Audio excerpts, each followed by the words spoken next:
Welcome back to Uncorking the Issues, where we're pouring clarity into Temecula Valley politics. I'm your host, Grape Vine. This podcast discusses political and civic issues. The views expressed are solely those of the host and guests and do not represent any political party, campaign, school district, or government entity. Today's episode is titled, Split the Vote, Lose the Race, Democrats and the 2026 Governor Gamble. Are Democrats at risk of losing the governor's race before the general election even begins? Because this isn't a typical election. And if you don't understand the system, you might completely misread the outcome. Let's start with the rule that changes everything.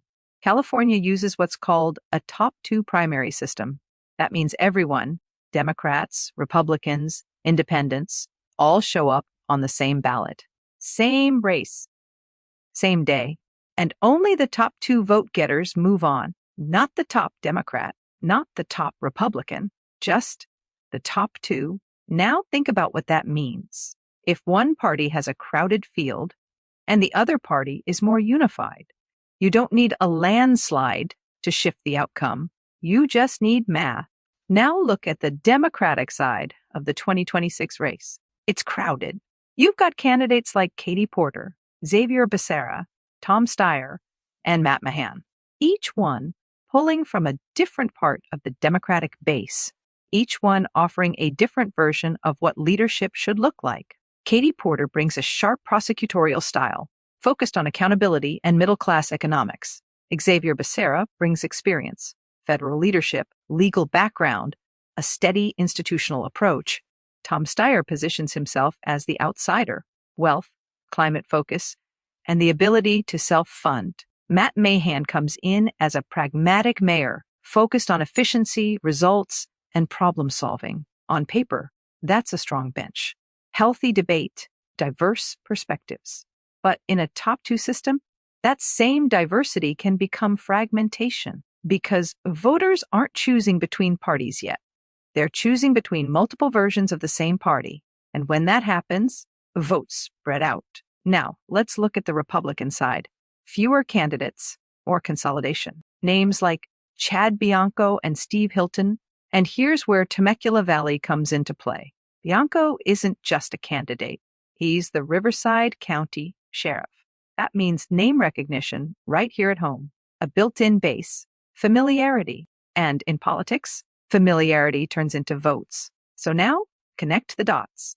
If Democratic voters divide their support across Porter, Becerra, Steyer, and Mahan, and Republican voters largely align behind Bianco or Hilton, you don't need Republicans to dominate statewide. You just need Democrats to divide themselves. And that opens the door to a scenario that sounds unlikely, but is absolutely possible. Two Republicans, one general election, no Democrat on the ballot. Now, is that the most likely outcome? No. But is it realistic enough that campaigns and strategists are thinking about it?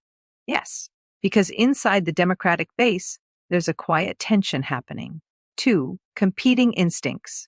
The first instinct is simple. Vote your values. Pick the candidate who best represents what you believe.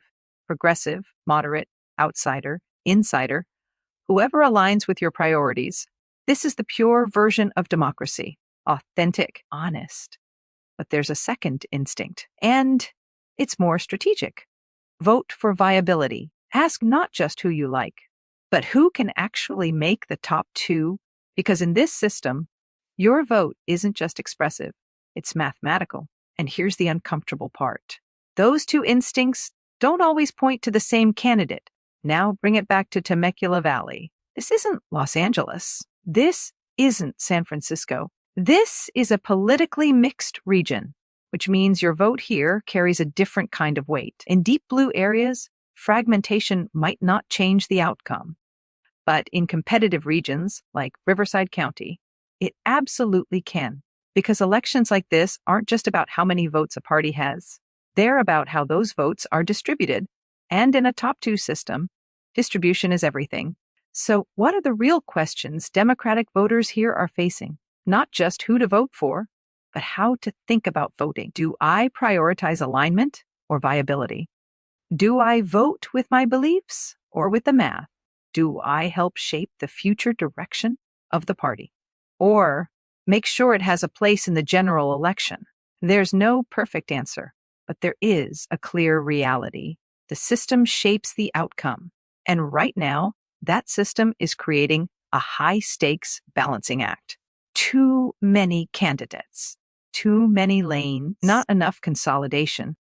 So as this race unfolds, watch what happens, watch the polls, watch endorsements, watch who starts gaining momentum and who doesn't, because at some point, this race may stop being about ideas and start being about survival. I'm Grape Vine, and this has been Uncorking the Issues, where we pour clarity into Temecula Valley politics.